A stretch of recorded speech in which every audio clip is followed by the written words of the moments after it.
સેવા આપું છું ત્યારે થોડા 2 કે 3 દિવસથી કોળી સમાજ અને અન્ય સમાજ દ્વારા તમામ સમાજ દ્વારા ત્યાં આંદોલન ઉપર બેઠેલા છે।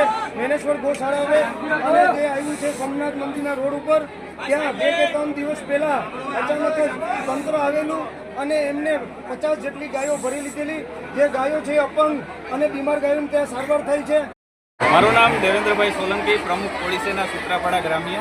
દેવેન્દ્રભાઈ, શું કહેશો? અહીંયા બધાને આવવું પડ્યું, આખી વાત ટૂંકમાં કહો।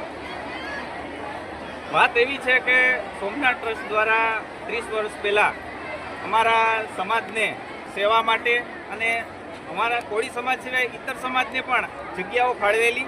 જે તે સમયે આ જગ્યાઓ ફાળવેલી